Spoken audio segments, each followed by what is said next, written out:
지난 시간에는 대용량 데이터 처리로 인한 성능 저하를 극복하는 방법인 파티셔닝과 샤딩에 대해 살펴봤습니다. 파티셔닝은 하나의 거대한 테이블을 여러 조각으로 나눠서 쿼리 성능 개선을 하는 기법이었죠. 레인지, 리스트, 해시 방식이 있었고 각각 적합한 상황이 다르다는 것도 배웠습니다. 샤딩은 데이터를 여러 개의 독립적인 물리적 서버로 분산시켜서 부하를 나누는 방법이었습니다. 하지만 복잡도가 엄청나게 증가하기 때문에 정말 필요할 때만 적용해야 한다는 것도 강조했죠. 그럼 이제 마지막 유형인 애플리케이션 구현 오류로 넘어가겠습니다. 아무리 인프라를 잘 구축하고 데이터베이스 설계를 완벽하게 해도 결국 코드를 어떻게 작성하느냐에 따라 심각한 장애가 발생할 수 있죠. 대표적으로 쿼리 지연, 데드락, 레이스 컨디션 등이 있고 이런 문제들은 개발자가 데이터베이스를 다루는 코드를 잘못 작성할 때 발생합니다. 특히 이런 문제들은 개발 환경이나 소규모 트래픽에서는 잘 드러나지 않다가 프로덕션 환경에서 특히 트래픽이 갑자기 몰릴 때 터져서 큰 장애로 이어지는 경우가 많죠. 그래서 지금부터는 실무에서 정말 자주 발생하는 애플리케이션 레벨의 데이터베이스 문제들을 하나씩 살펴보고 어떻게 예방할 수 있는지 알아보겠습니다. 쿼리 지연이란 데이터베이스에 요청한 쿼리가 생각보다 오래 걸려서 응답 시간이 느려지는 현상을 말합니다. 사용자 입장에서는 웹페이지 로딩이 느리거나 API 응답이 늦어지는 것으로 체감되죠. 이 영상을 보시는 분들은 대부분 백엔드 엔지니어이시거나 혹은 백엔드 엔지니어를 꿈꾸시는 분들이 많으실 텐데요. 여러분이 웹 프레임워크를 사용하시다 보면은 자연스럽게 ORM이라는 걸 쓰시게 됩니다. ORM이란 SQL문을 직접 작성하지 않고 코드로 데이터베이스를 다룰 수 있게 해주는 도구입니다. ORM은 정말 편리합니다. 객체지향적으로 데이터베이스를 다룰 수 있으니까요. 하지만 바로 이 편리함 때문에 내부적으로 어떤 쿼리가 실행되는지 모르고 넘어가는 경우가 많습니다. 저는 장고 개발자이기 때문에 장고 ORM 기준으로 설명을 드리겠습니다. 하지만 어떤 프레임워크, 어떤 언어를 쓰시던 ORM 동작 원리는 기본적으로 비슷합니다. 장고 ORM을 예시로 배우셔도 다른 ORM에서 동일한 원리를 적용하실 수 있을 겁니다. 그럼 이제 구체적으로 어떤 상황에서 쿼리 지연이 발생하는지 실제 코드 예시와 함께 살펴보겠습니다. 쿼리 지연은 다음과 같이 구현하면 발생할 수 있습니다. 저희가 블로그 서비스를 운영한다고 가정해 볼게요. 어서와 포스트 모델이 있습니다. 어서는 작가입니다. 블로그 글을 작성하는 사람이죠. 어서 모델은 네임을 가지고 있습니다. 포스트는 블로그 글입니다. 포스트 모델은 어서를 외래키, 포린키로 가지고 있습니다. 즉 하나의 어서는 여러 개의 포스트를 작성할 수 있죠. 하나의 작가는 여러 개의 포스트를 작성할 수 있죠. 반대로 포스트는 하나의 어서에 속합니다. 이것을 1대 n 관계, 1대 닷 관계라고 합니다. 이제 모든 게시글과 작성자 이름을 보여주는 페이지를 만들어야 된다고 가정해 볼게요. 직관적으로 이렇게 코드를 작성할 수 있겠죠? 모든 게시글을 전체 조회를 하고 게시글을 포문을 돌리면서 작성자 게시글의 외래키로 어서를 가져와서 어서의 네임, 작성자 이름을 가져오게 됩니다. 이게 ORM이에요. ORM은 이렇게 간단하고 편리하죠. 근데 문제는 실제로 SQL문 쿼리를 직접 볼 수 없다는 겁니다. 그래서 많은 개발자들이 모르는 사이에 성능 문제를 만들어냅니다. 이 코드는 치명적인 문제를 갖고 있어요. 실제로 어떤 쿼리가 실행될까요? 직접 뽑아보면 이렇습니다. 먼저 첫 번째 줄, 게시글을 모두 가져오는 ORM 코드, 여기에서 이런 SQL문이 실행이 됩니다. select all from post, 게시글에서 모든 정보를 가져옵니다. 게시글이 100개라면 100개 전체를 조회하는 거죠. 문제는 그 다음입니다. 반복문 안에서 post.author.name 에 접근할 때마다 ORM은 매번 새로운 쿼리를 실행합니다.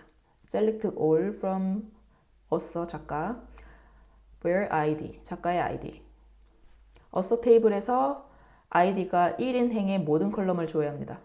그리고 이것을 100번 반복합니다. 그래서 총 101개의 쿼리가 실행되는 거죠. 이게 바로 n+1 쿼리 문제입니다. 한 개의 쿼리로 n개의 테이블을 가져왔는데 각 데이터마다 추가로 한 개씩 쿼리가 실행돼서 n+1 쿼리가 발생하는 거예요. 게시글이 뭐 10개, 100개까지는 괜찮습니다. 근데 10만 개, 100만 개가 넘어가면 어떻게 될까요? 페이지 로딩이 수십 초 혹은 몇 분까지도 걸리게 되겠죠. 이게 바로 ORM의 함정입니다. 코드는 간단해 보이지만 내부적으로 엄청난 수의 쿼리가 실행되고 있는 거죠. 그래서 내 코드가 실제로 몇 개의 쿼리를 어떻게 실행하고 있을까를 항상 확인하는 습관을 들여야 합니다. 그럼 이 문제를 어떻게 해결할 수 있을까요? ORM을 효율적으로 사용하려면 단순히 get이나 filter, 기본 메서드만 사용해서는 안 됩니다. 장고를 기준으로 설명드리자면 두 가지의 핵심 메서드가 있습니다. 먼저 select related입니다. select related는 foreign key나 one-to-one, 1대1 관계에서 사용하고 SQL join을 활용해서 한 번의 쿼리로 연관된 데이터를 모두 가져옵니다. 둘째, prefetch related입니다. prefetch related는 many-to-many, 다대다 관계나 역참조 관계에서 사용되고 별도의 쿼리로 데이터를 가져온 다음 파이썬 레벨에서 조합합니다. 왜 이렇게 두 개로 나눴을까요? 뭔가 비슷해 보이는데. 굳이 이렇게 두 개로 나눈 이유는 데이터베이스 관계의 특성에 따라서 효율적인 쿼리 방식이 다르기 때문입니다. foreign key처럼 1대1 관계나 n-1 관계는 join이 효율적이고 many to many처럼 n-m 관계는 별도 쿼리로 가져오는 게 효율적이죠. select related를 볼까요? select related는 SQL join을 사용합니다. 예를 들어서 post와 author의 관계는 n-1이죠. post 하나가 여러 개의 author에 속해 있는 구조입니다. 한 명의 작성자가 여러 개의 게시물을 작성할 수 있으니까요.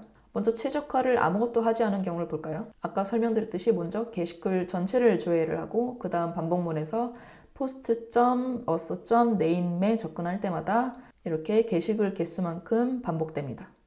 게시글이 100개면 총 101개의 쿼리가 실행됩니다. 이런 경우에는 select related를 사용해서 조인을 사용하게 만드는 겁니다. 그럼 한 번의 쿼리로 깔끔하게 가져올 수 있어요. 그 게시글을 가져올 때 select related를 가져와서 조인을 author 모델과 조인을 시킵니다. 그러면 이런 쿼리가 실행이 됩니다. 여기 보이시죠? inner join을 사용해서 post와 author 정보를 한 번에 가져옵니다. 반복문에서 post.author.name에 접근을 해도 추가 쿼리가 발생하지 않아요. 왜냐하면 이미 메모리에 author 정보가 루드되어 있기 때문이죠. 성능을 비교하면 엄청난 차이죠. 쿼리 개수가 101개였는데 select related를 사용함으로써 1개로 줄였습니다.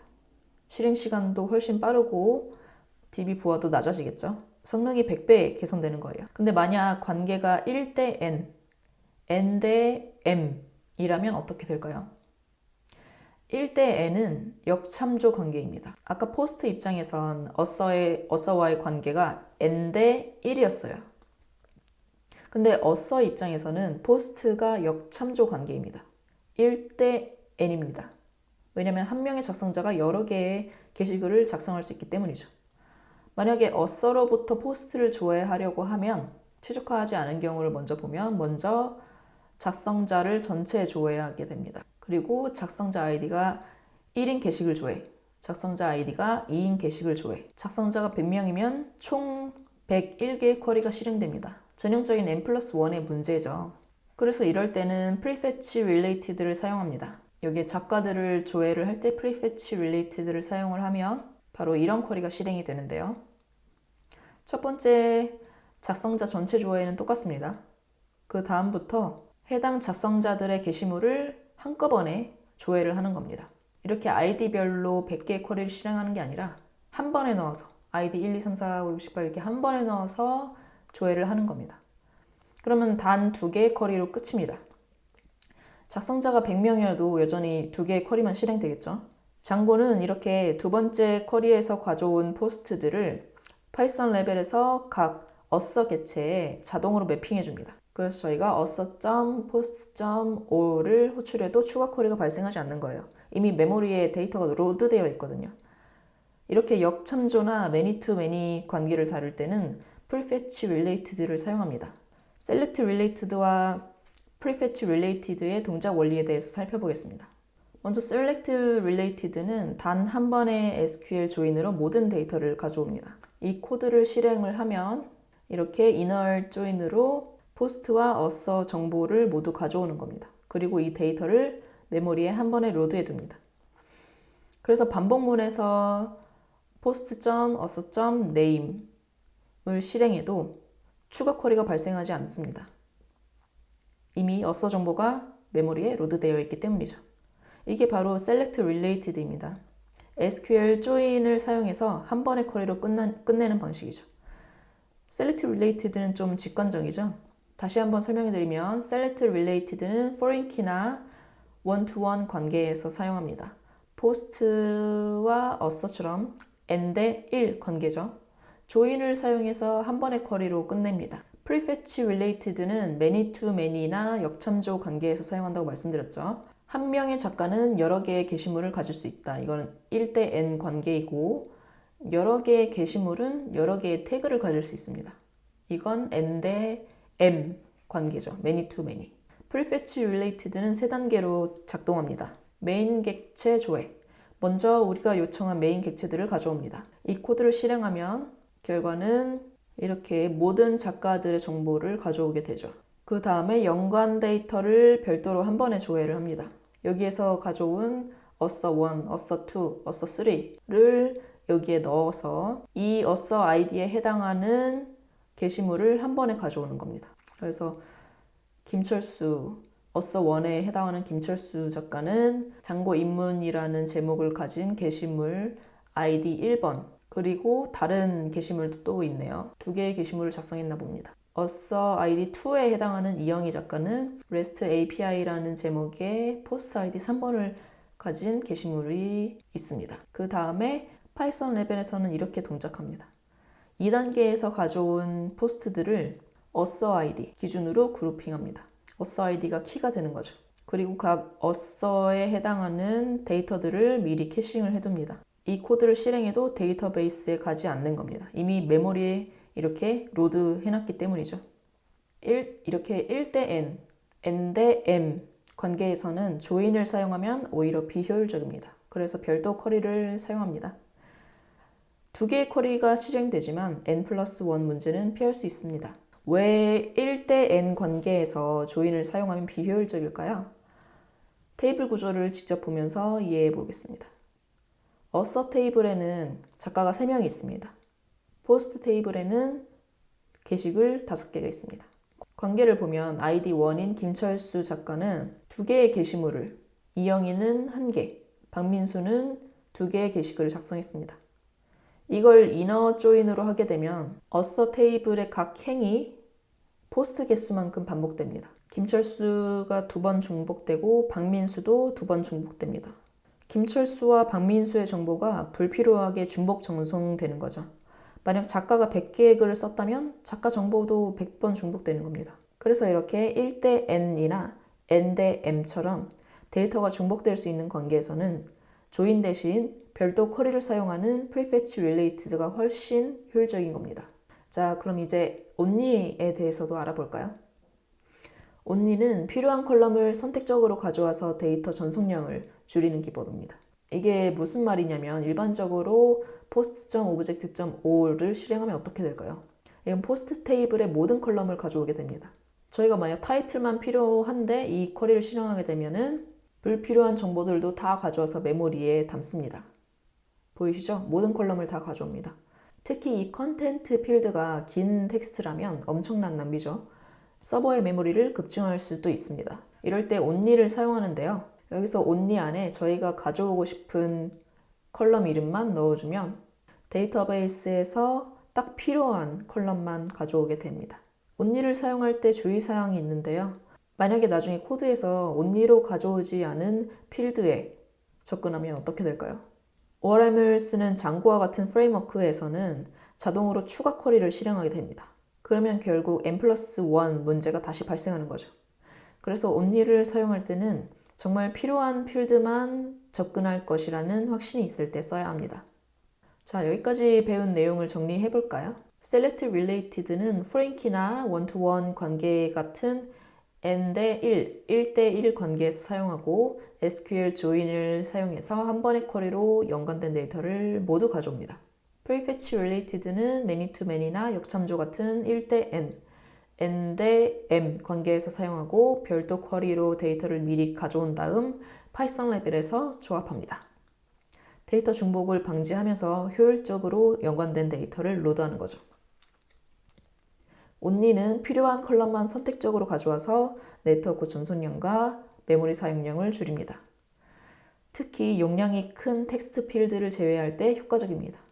실무에서는 보통 이 모두를 조합해서 사용합니다. 이 코드를 보시면 한 줄의 코드에서 select related로 작성자 정보를 조인으로 가져오고 prefetch related로 태그와 댓글을 별도 쿼리로 가져오고 only로 필요한 필드들만 선택합니다.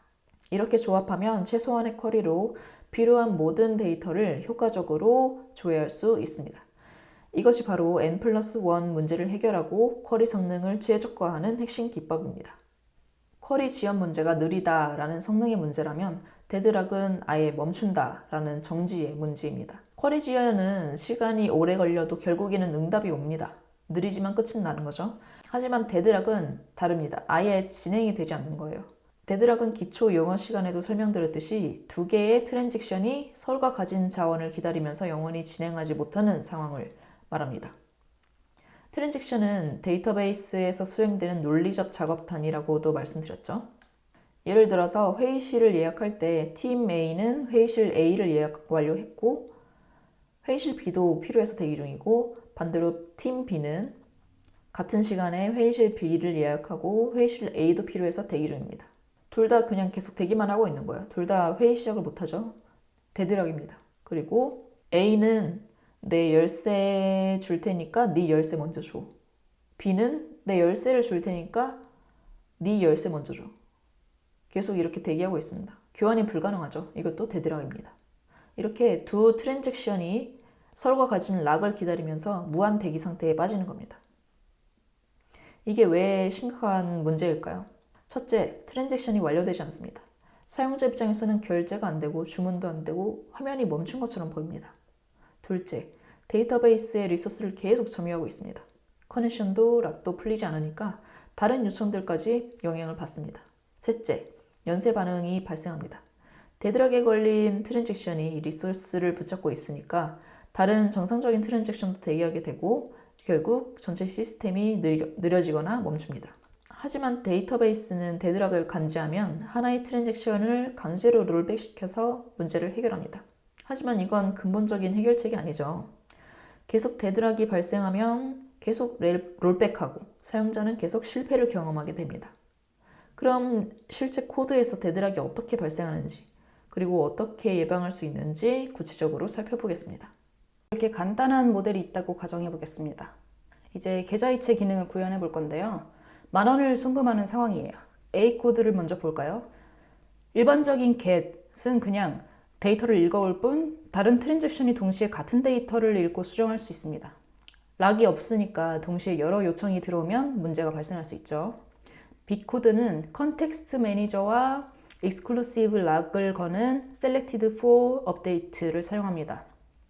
transaction.atomic으로 트랜잭션을 시작하고 selected for update로 해당 행에 락을 걸어서 다른 트랜잭션이 접근하지 못하도록 합니다. 참고로 이 transaction.atomic은 데이터베이스 트랜잭션을 생성하는 컨텍스트 매니저입니다. 컨텍스트 매니저란 시작과 종료를 자동으로 관리해주는 파이썬 도구입니다. with 블록에 들어갈 때 트랜잭션이 시작되고 블록을 나올 때 자동으로 커밋되거나 롤백됩니다. 즉, with 블록 안에 있는 코드는 all or nothing, 전부 성공하거나 전부 실패하도록 만드는 것입니다. 그리고 selected for update는 데이터베이스의 특정 행에 락을 거는 메소드입니다. 이 기능을 사용하면 실제로는 이런 SQL이 실행되는데요. 이 for update가 핵심입니다. for update가 뭐냐면 이 row는 내가 수정할 거니까 다른 애들은 건들지 마 라고 데이터베이스에 선언하는 겁니다. 왜 이런 컨텍스트 매니저나 for update 같이 exclusive 락을 거는 것들이 필요할까요? 김철수가 이영희에게 10,000원을 송금한다고 생각해보죠. 그럼 from account는 김철수의 계좌, to account는 이영희의 계좌겠네요. 그럼 amount는 10,000원입니다. 이 과정은 두 단계로 이루어집니다. 김철수 계좌에서 10,000원을 차감하고 이영희의 계좌에서 10,000원을 추가. 이 두 작업은 반드시 함께 성공하거나 함께 실패해야 합니다. 그렇지 않다면 어떤 일이 벌어질까요? 이 1단계, 김철수의 계좌에서 10,000원을 차감하는 이 단계가 성공했습니다. 그러면 김철수 계좌에서 10,000원이 빠져나왔겠죠? 근데 바로 이 순간 서버에 오류가 발생했습니다. 네트워크가 끊겼을 수도 있고 데이터베이스 연결 문제도 있을 거고 아니면 그냥 서버가 리소스 이슈로 인해서 재시작될 수도 있습니다. 그래서 이영희의 계좌에 10,000원을 추가하는 이 작업은 실행이 안 된 거예요. 근데 결과는 김철수 계좌에서만 10,000원이 빠지고 이영희 계좌는 그대로입니다. 돈이 증발한 거예요. 데이터 정합성이 완전 깨진 거죠. 그런데 코드 B에서는 락을 사용했기 때문에 아까 똑같은 지점에서 오류가 발생하게 돼도 이번엔 이 트랜잭션 어토믹 컨텍스트 매니저 안에서 돌아가기 때문에 만약에 이 김철수 계좌에서 돈을 빼다가 오류가 발생하면 자동으로 롤백이 됩니다. 롤백은 이전 상태로 되돌린다는 뜻이죠. 김철수 계좌에서 10,000원을 뺐죠? 이것도 취소가 됩니다. 원래대로 복구되는 거예요. 오류가 발생했지만 데이터는 안전하게 유지되는 겁니다. 데이터 정합성이 완벽히 유지되는 거죠. 이게 바로 all or nothing입니다. with 블록에 진입할 때 트랜잭션 시작되고 정상 종료가 되면 그제서야 커밋을 하는 겁니다. 저장하는 거죠. 오류가 발생하면 롤백. 이게 바로 transaction.atomic이 필요한 이유입니다. selected for update가 exclusive log을 건다고 말씀드렸는데 exclusive는 독점적인, 배타적인이라는 뜻이에요. 그래서 한 트랜잭션이 독점적으로 사용한다라는 겁니다. 한 트랜잭션이 exclusive log을 이렇게 걸면 다른 트랜잭션들은 그 롤을 읽을 수는 있지만 그 락을 걸거나 수정하려고 하면 대기해야 합니다. 그렇다면 락은 항상 좋을까요? 락도 잘못 사용하면 심각한 문제를 일으킵니다. 바로 데드락입니다. 화면을 보시죠. 계좌의 상태가 처음에 어카운트 1, 김철수의 계좌는 50,000원이었고 이영희의 계좌는 30,000원이었습니다. 그리고 두 개의 트랜잭션이 동시에 실행된다고 가정해 볼게요. 그럼 트랜잭션 A에서는 철수가 영희에게 10,000원을 이체하는 상황이고 트랜잭션 B에서는 영희가 철수에게 5,000원을 이체하는 상황입니다. 트랜잭션 A에서 어카운트 1, 김철수 계좌에 락을 겁니다. 그와 동시에 트랜잭션 B에서는 어카운트 2, 이영희 계좌에 락을 겁니다. 여기까지는 문제 없습니다. 서로 각각 다른 계좌에 락을 걸었으니까요. 하지만 이제 트랜잭션 A에서는 이영희 계좌가 필요합니다. 이체를 해야 되니까요. 그리고 트랜잭션 B가 락을 풀길 대기합니다. 한편 트랜잭션 B에서는 김철수 계좌인 어카운트 1이 필요합니다. 하지만 어카운트 1은 트랜잭션 A가 락을 걸어놨죠. 그래서 A가 락을 풀길 대기합니다. 데드락이 발생한 거예요. 보이시죠? 트랜잭션 A는 어카운트 1에 락을 걸고 어카운트 2를 기다립니다.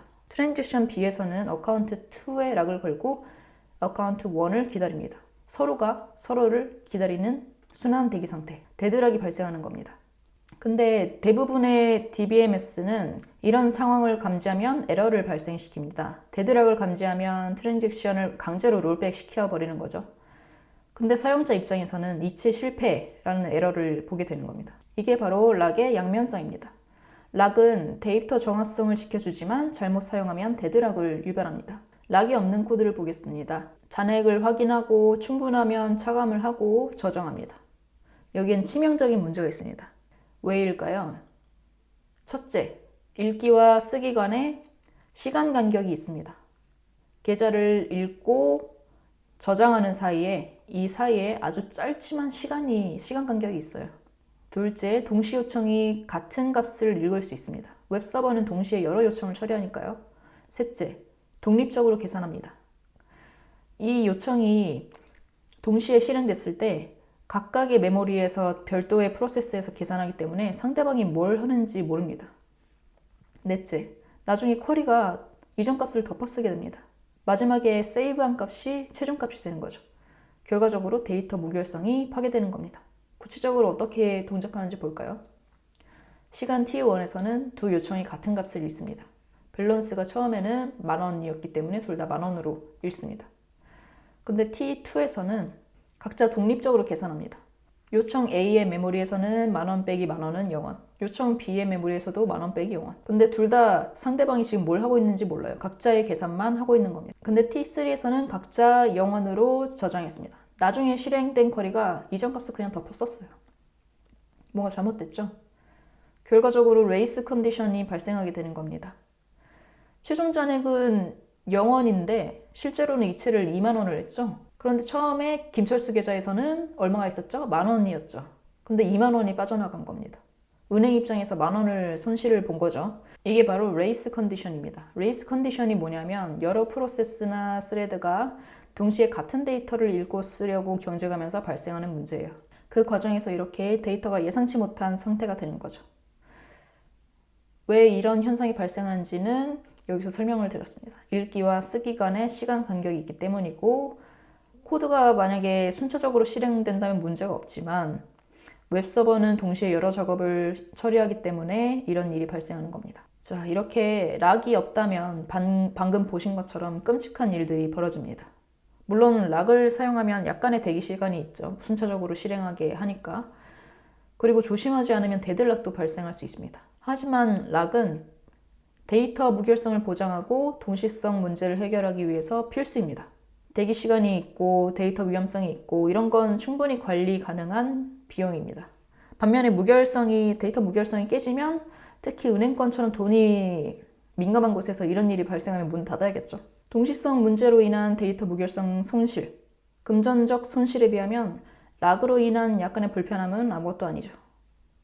그래서 장고, 스프링 이런 모든 프레임워크가 exclusive 락을 제공하는 이유가 바로 이겁니다. 트래픽이 많은 프로덕션 환경에서 데이터 무결성을 지키기 위해서는 반드시 필요한 도구이기 때문이에요. 그래서 우리는 락의 원리를 이용하고 데드락을 피하면서 올바르게 사용하는 법을 배워야 하는 겁니다. 자, 그럼 어떻게 사용해야 올바르게 사용할 수 있는 걸까요? 데드락을 예방하고 락을 안전하게 사용하는 원칙들을 알려드리겠습니다. 원칙 1입니다. 락을 획득하는 순서를 항상 일관되게 유지하라. 이게 중요합니다. 트랜잭션 A, B가 거의 동시에 들어온다고 가정하면 아까처럼 서로 상대방이 잡은 락을 기다리면서 데드락이 발생합니다. 트랜잭션 A는 어카운트 1에서 2 순서로 락, 트랜잭션 B는 2에서 1 순서로 락. 순서가 다르기 때문에 순환 대기가 발생합니다. 이렇게 하면 어떨까요? sorted 함수를 이용해서 id를 정렬을 시키는 겁니다. 만약에 id가 1이고 from underbar id가 1이고 to underbar id가 2이면 sorted를 실행하면 리스트가 1, 2가 나오겠죠? 반대로 from id가 2고 얘가 1이면 그래도 1, 2가 나옵니다. 그래서 트랜잭션 A는 계좌 1번부터 락을 걸고 그 다음 계좌 2번을 락을 걸게 됩니다. 근데 트랜잭션 B도 똑같이 1, 2의 리스트가 나왔기 때문에 계좌 1번부터 락을 걸려고 시도할 겁니다. 하지만 아직 트랜잭션 A가 계좌 1번을 사용 중이겠죠? 그래서 B는 A가 끝날 때까지 기다리게 됩니다.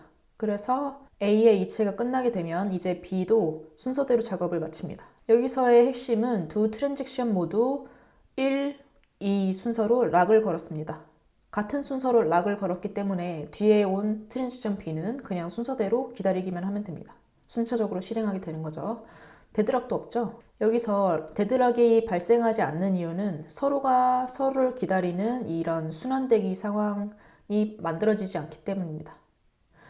같은 순서로 락을 걸면 트랜지션 B는 A를 기다리긴 하지만 트랜잭션 A는 아무것도 기다리지 않습니다. 그래서 순환 대기가 아니라 일방향 대기입니다.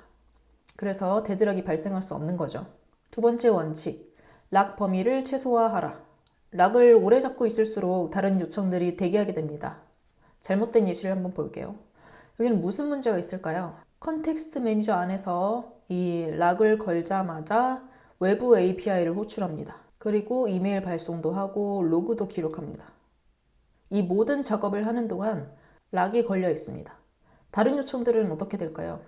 같은 주문을 처리하는 동안 다른 요청들은 모두 대기해야 합니다. 락이 풀릴 때까지 아무것도 하지 못하게 되겠죠. 락 범위를 최소화하는 예시를 보겠습니다. 뭐가 달라졌을까요?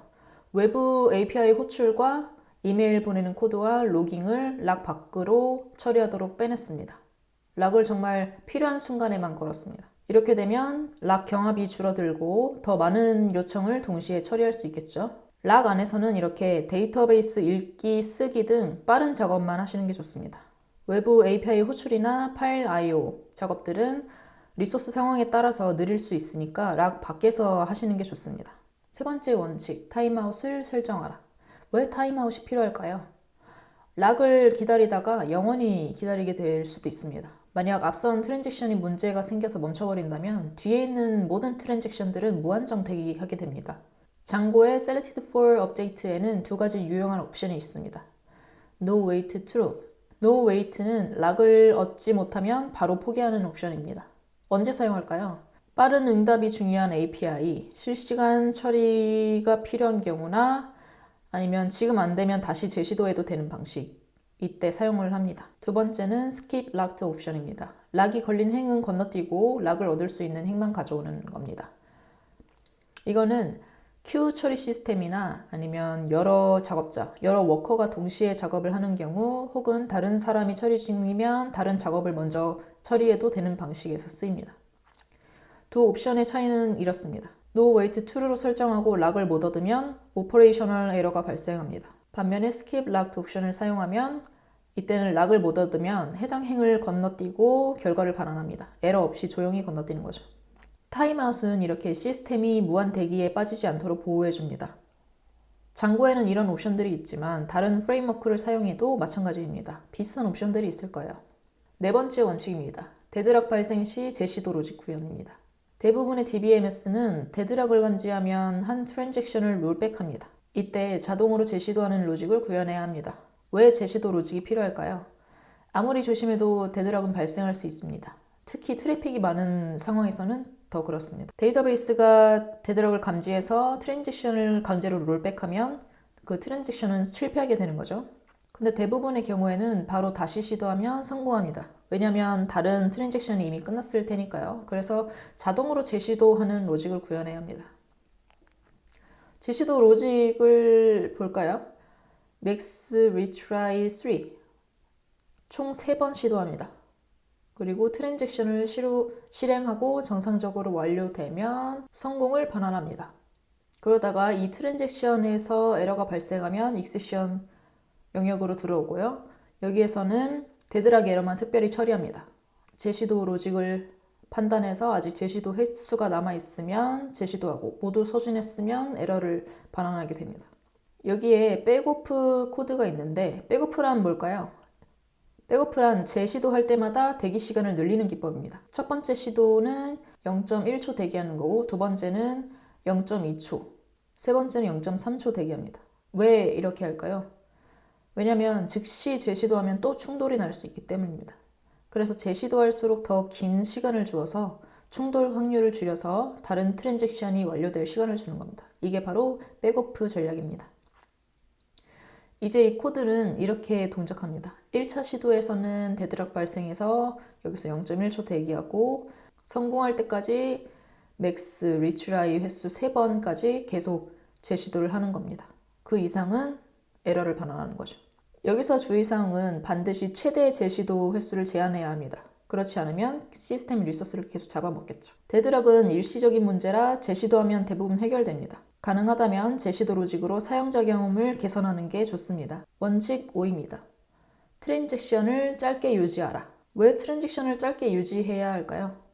트랜잭션이 길면 락을 오래 잡고 있어서 다른 요청들이 오래 기다릴 수 있고 그리고 데드락 발생 확률이 높아집니다.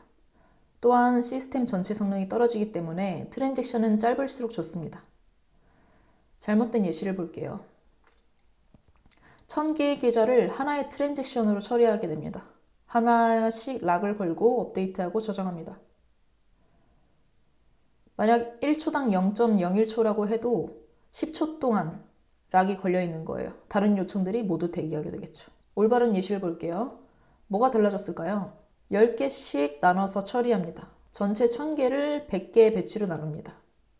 각 배치는 독립적인 트랜잭션입니다. 그래서 각 배치가 끝날 때마다 락이 해제됩니다.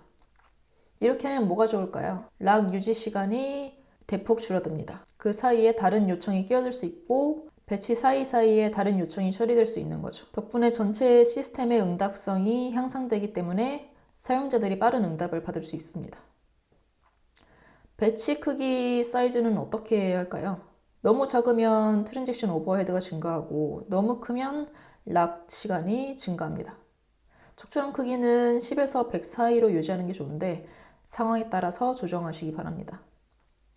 추가로 벌크 업데이트를 사용해서 최적화하실 수 있습니다. 이렇게 하나씩 세이브를 하게 되면 그만큼 쿼리 수가 증가하는데 벌크 업데이트를 사용해서 한 번의 쿼리로 저장하게 되면 쿼리 수가 줄어들어서 더 빨라집니다. 네, 정리를 하면 큰 작업은 작은 트랜잭션으로 배치 단위로 잘게 쪼개세요. 트랜잭션은 짧으면 짧을수록 좋습니다. 원칙 6입니다. 필요한 경우에만 락을 사용하세요. 모든 조회에 셀렉티드 업데이트와 같은 익스클루시브 락을 쓸 필요는 없습니다. 여러분이 이제 락을 배웠으니까 모든 곳에 락을 걸고 싶어질 거예요. 하지만 락을 건다고 무조건 안전해지는 게 아닙니다. 이 코드는 단순히 사용자 정보를 읽기만 합니다. 수정하지는 않아요. 쓰기를 하지 않아요. 읽기만 해요. 그런데 락을 걸었습니다. 왜 문제일까요? 불필요한 락은 오히려 성능을 떨어뜨립니다. 다른 요청들이 대기하게 되고 락 오버헤드 그리고 데드락 발생 확률이 높아지죠. 읽기만 할 때는 락이 필요 없습니다. 락이 필요한 경우에는 쓰기를 할 때예요. 데이터를 수정할 때는 락을 거는 게 좋습니다. 읽고 계산하고 쓰는 과정에서 다른 요청들이 끼어들면 안 되니까요. 자, 지금까지 배운 내용을 정리해 볼까요? 첫 번째 원칙이었죠. 락 순서를 일관되게 유지하라. 보통 sorted 함수를 통해서 id 순서로 정리를 해서 순환되기를 방지시킵니다. 두 번째, 락 범위를 최소화하라. 외부 API 호출이나 이메일 로깅 등은 I/O 작업은 락 밖에서 해라. 그리고 타임아웃 설정을 해서 무한대기를 방지하라. 그리고 데드락 발생 시 가능하면 제시도 로직을 써라. 대신 무한으로 제시도하지 않게 리밋을 정해놔라. 그리고 바로 제시도하면 실패할 확률이 크므로 백오프 전략을 사용해라. 그리고 트랜잭션은 짧게, 큰 작업은 배치 단위로 쪼개라. 필요한 경우에만 락을 써라. 특히 수정할 때만. 느린 작업은 락 밖에서 해라. 이거는 이것과 겹치네요. 네, 무튼 이 원칙들을 지키면 락의 이점은 최대한 누리면서 데드락 같은 문제를 최소화할 수 있습니다. 여러분, 락은 제대로 이해하고 사용해야 하는 도구입니다. 실무에서 이 원칙들을 적용하면서 안전하고 빠른 시스템을 만드시기 바랍니다.